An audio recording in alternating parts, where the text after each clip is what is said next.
Hello, it's mid-year, and every mid-year I think, no, I'm not going to do the mid-year book freak out tag. Then I watch a bunch of other people do it, and I go, oh, maybe I will do it. And then I start looking at the books I've read and going, wow, what have I read? It's interesting what I read this year. Okay, I will do the tag. So let's do this.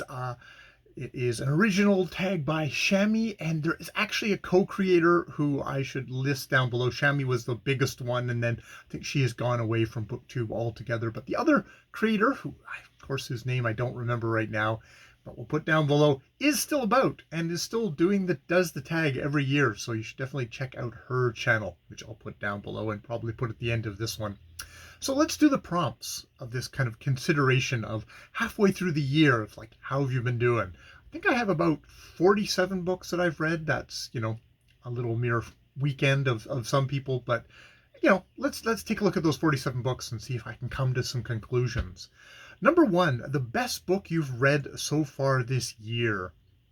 There's definitely a good number of candidates for this. Actually, that was one of the pleasant things of going back and looking at the books. It's like, oh, there's been a good number of books. There's been actually a couple of nonfiction books that I've read this year. That Royal Experiment and A Night to Remember, both books. Royal Experiment being the biography of King George III and his family, which I really, really enjoyed. And A Night to Remember, which is a 1955 book recounting the sinking of the Titanic. Which I really were two really kind of standouts for me, I think, in the nonfiction side of things.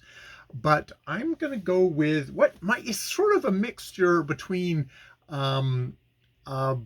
biography and fiction, and that is Inferno by Eileen Myles, a poet's novel, which probably is best kind of qualified as autofiction. All the names and the central figure of the book seem to be is an Eileen Myles, but we're given that kind of chance for it to be a fiction book, and indeed she uses a lot of kind of very kind of going back and back and back over things, a kind of a circular pattern that is probably why you end up saying fiction versus nonfiction, but it really gives you that sense of Eileen Myles, the poet, and what her life was like in these sections as an older distinguished poet that they are now.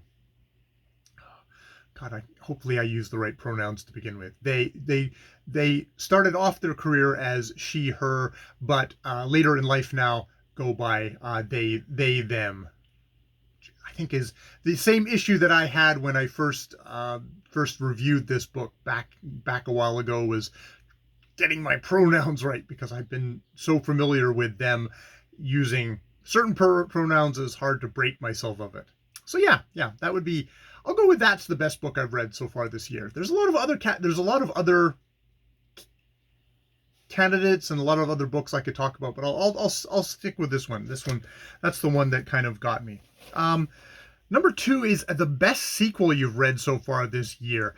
Haven't read like a ton of sequels, and the ones that were definitely sequels, they were definitely not the best. I read Ready Player 2 by Ernest Cline, the follow-up to Ready Player 1. Ready Player 1, which when it hit was just at the start of the nostalgia boom for the 80s. And it was a very kind of, from my perspective, of a confusing YA book that seemed to be targeted at me, a 50-year-old guy who had lived through the 80s and knew a lot of the references, at least majority of the 80s pop culture references of the time. Ready Player 2 got a lot of hate, definitely coming after the best before date on all this, the 80s nostalgia boom at least, and basically telling the same story yet again. It's like, yeah, I wouldn't put that on the top of anything. Gareth L. Powell's science fiction opera, I guess is what you would call it, Embers of War series, where I read the whole series. So I read the two sequels, Fleet of Knives and Light of Impossible Stars, and unfortunately that series had very much a downward slant to it, so I couldn't put those. I guess maybe you could count A Little Hatred by Joe Abercrombie, which is technically it's a follow-on from his First Law trilogy, even though it's the first book in a new trilogy. But it's sort of that this series is definitely a sequel to his the First Law trilogy. So I'll pick that one. I'll pick that one. That was at least that was done pretty well. You know, it's sequels are tough. A lot of times they are diminishing returns. That didn't diminish that much, and the First Law trilogy is really solid. So probably go with that. Number three. Oh, okay, number 3 and number 4 are both just ones I'm going to I'll skip over. A new release you haven't yet read from this year, but want to. I don't really keep my eyes out open for the most part for new releases. I think there's something I pre-ordered, which is a book about YouTube, which I cannot remember anything about, but I just realized. So that would be the book that I guess the new release I haven't read yet, or no, that would be number 4, the most anticipated release for the second half of 2022. That's what that would be. So I actually do have a book for that. Not that I can remember the title of it, or I'm going to be going to have enough wherewithal to actually put that up here. But it's a book on YouTube, on the history of YouTube, which sounded interesting. I think I got a tip off for that from Steve Donahue, the great booktuber and book reviewer who knows what's coming out. Number 5 is the biggest disappointment of this year for me reading-wise, which was probably The Conjoined by Jen Sukfong Lee. That is a local kind of British Columbia author to me. And it's one of these books of I can take ambiguity in literature where, you have and in this book, there's the fate of some missing girls. There's the fate of the narrator. There's a variety of things. It's I could have taken okay, maybe you're going to be ambiguous about one of these things, but the book didn't resolve anything. It didn't resolve the fate of the girls. It didn't make any decisions about the main character at the end. I found it a very frustrating book for me. So that would be my biggest disappointment of this year. And that isn't oh, I was looking forward to this book and I thought the author was being great. It's no, it's just as I started the book, it just let me down by the end of what my expectations were, or how's this going to end? It's no, it didn't end in any particularly way that I thought was going to be, good. Number 6, what was the biggest surprise this year? I think the biggest surprise for me was the book Dragman by Stephen Appleby. She is a trans woman. This is a graphic novel using a trans character at its center who their transness is the superpower. And it's a book that I discovered in the library. I just a graphic novel that I discovered in the library. It's one of these things, if I can't read that quickly, but hey, I can actually make my way through a graphic novel fairly quickly enough that I can return it before the library wants it back. So I've been doing a lot of graphic novel reading that way. And this is just one oh, I saw it on the shelf. That looks interesting. I picked it up and wow, I was really delighted with this book. Stephen Appleby, she is of sort of my generation, maybe a little bit older. And there's something about that kind of a stance, that kind of where the world was at with trans people, with gay people, with anything different, especially kind of in the 80s, in the 90s, that kind of formative period, which really kind of resonates with me. Which isn't to say there aren't young authors who are just, it's amazing, but this is there was something kind of personal about that there, about this character who puts on women's clothing and discovers that she can fly and take on her secret identity, because that's how you survive in these periods is that. Yeah, that would be my biggest happy surprise this year. Number 7, favorite new author. I'll go with Candice Carty-Williams, Queenie. I thought it's not the best novel of the year, obviously, as I've already listed. It's probably, I doubt if I even gave it 5 stars, but I really enjoyed Candice Carty-Williams, just sort of this getting immersed in this world of this young Black woman who is suffering from from anxiety, suffering from, you know, or kind of how to relate to other people, her own sexuality of a bit out of control. And it was like it's Queenie was this not character who I think people were kind of frustrated that she was making so many mistakes, but it's like it felt like a real person making those mistakes, and I really enjoyed that. I really enjoyed that. So I'll definitely look out for more books by Candice Carty Williams. Number 8, newest fictional crush, and I'm gonna combine this with newest fictional crush with also newest favorite character. I guess that would be if the character was continuing on, which I don't believe it is, and that would be Zulika from The Emperor's Babe, and Zulika was the Emperor's Babe in the book by Bernardine Evaristo. It's a tale of a kind of sort of, I don't know, it's like kind of forbidden love in the 3rd century London, which is at this point run by the Romans. And Zulika is this young girl who gets married off, you know, extremely young age to a kind of to a businessman, but ends up taking up, but has kind of has dreams of becoming a great poet, having that voice. And I just really enjoyed her character, enjoyed her voice in this. And it's a novel in verse, it's a poetry novel told in poetry.